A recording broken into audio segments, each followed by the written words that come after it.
Hello bachcho, let's read this question. The question says, select the correct statement. Statement number A, genetic engineering works only on animals and has not yet been successfully used on plants. Statement number B, there is no risk associated with DNA technology. Statement number C, the first step in PCR is heating, which is used to separate both the strands of target DNA. Statement number D, DNA from one organism will not bond to DNA from another animal. सो इस question में 4 statements दिए गए हैं, इनमें से कौन सा सही है वो हमें आइडेंटिफाई करनी है. So let's start the discussion. So जान लेते हैं इस क्वेश्चन का की कंसेप्ट क्या होगा. नंबर ए में आते हैं. नंबर ए में बोला गया है कि जेनेटिक इंजीनियरिंग सिर्फ एनिमल्स के ऊपर ही इसको यूज़ किया जा सकता है, इसको अप्लाई किया जा सकता है. प्लांट्स के ऊपर ये सक्सेसफुली यूज़ नहीं होता है. सो ये जो स्टेटमेंट है वो गलत है, क्योंकि प्लांट में भी सक्सेसफुली इसको यूटिलाइज किया जाता है, जैसे कि बीटी कॉटन, ये एक एग्जाम्पल है. ये है genetically modified organism. Genetically modified organism. So ये स्टेटमेंट यहाँ पे हो गया गलत. नेक्स्ट आते हैं नंबर बी में. नंबर बी में बोला गया है कि डीएनए टेक्नोलॉजी जो होते हैं उसके साथ कोई रिस्क एसोसिएटेड नहीं होता है. बेसिकली जेनेटिक इंजीनियरिंग जो प्रोसेस होती है, जेनेटिक इंजीनियरिंग जो प्रोसेस होती है वो डील करता है किसके साथ.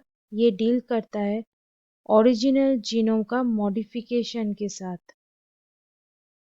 मॉडिफिकेशन ऑफ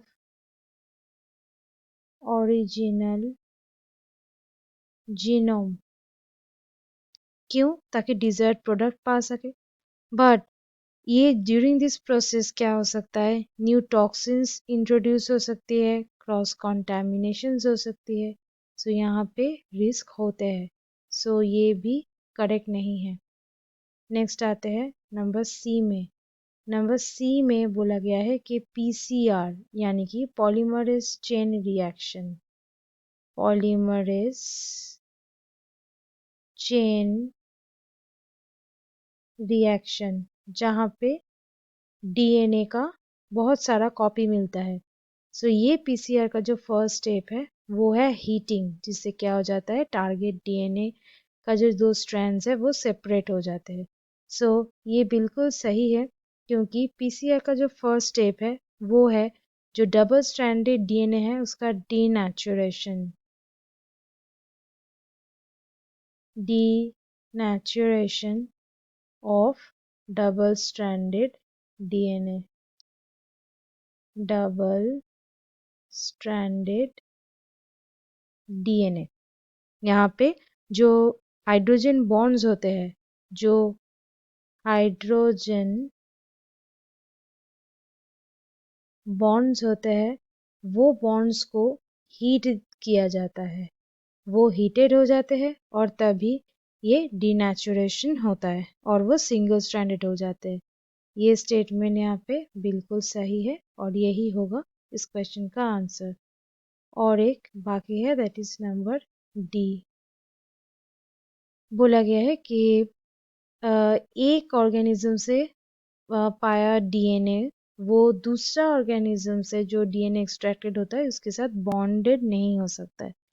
बेसिकली जो रिकॉम्बिनेंट डीएनए टेक्नोलॉजी है, रिकॉम्बिनेंट डीएनए टेक्नोलॉजी है, ये रिकॉम्बिनेंट डीएनए टेक्नोलॉजी में क्या होता है, रिकॉम्बिनेंट डीएनए फॉर्म्ड होता है, जिससे क्या हो जाता है कि ये प्रोसेस में एक ऑर्गेनिज्म से लिया हुआ डीएनए के साथ दूसरा ऑर्गेनिज्म में जो डीएनए है उसका कॉम्बिनेशन होता है, मतलब एक ऑर्गेनिज्म से वो डीएनए लेके दूसरा ऑर्गेनिज्म में इंसर्ट किया जाता है।